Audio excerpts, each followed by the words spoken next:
When Olga Shcherba learned that her husband might be in Russian captivity, she was relieved. It was a strange feeling. But it was better than the alternative. Bohdan Shcherba, a 31-year-old industrial worker from outside Kyiv, had gone missing 2 days after Russia invaded Ukraine. Though devastating, word that he had been sighted in a detention camp in western Russia meant he might still be alive.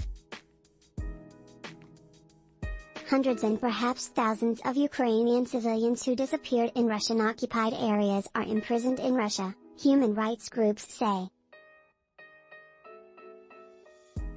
By formal and informal channels, relatives are gleaning what information they can about their fate, and desperately trying to negotiate their release. Some of these civilians are being held because their captors think they have information that would help the occupiers, or because they are suspected of ties to the Ukrainian military, or because they could prove useful as hostages, according to groups trying to secure their freedom. Rights organizations and Ukrainian officials say the Russian tactic of forcibly disappearing Ukrainians in occupied areas also serves a cynical military end, terrorizing and demoralizing the captives' compatriots and relatives. In addition to her husband, Shcherba is also trying to bring home her brother, Ramiz Musaev, 24, and a friend, Roman Kissel, 30. The three men disappeared February 26 near the Kyiv suburb of Bucha, which was to become notorious for gruesome torture and killings of civilians during a month-long Russian occupation. With the war in its 8th month, rights groups say the pool of missing civilians believed to have been spirited away to Russia from occupied areas is growing.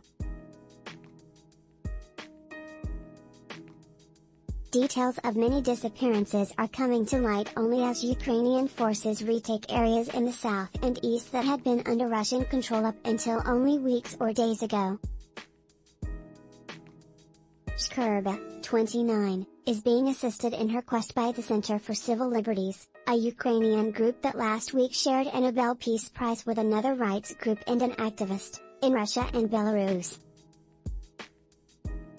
Natalia Yashchuk, a project coordinator for the center, said the group had recorded 671 cases of civilian kidnappings since the war began.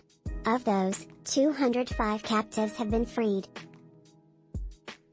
Under Geneva Convention mandates applicable to the war in Ukraine, civilian detainees should be treated as protected persons, distinct from prisoners of war. But rights groups say Moscow's forces ignore those provisions.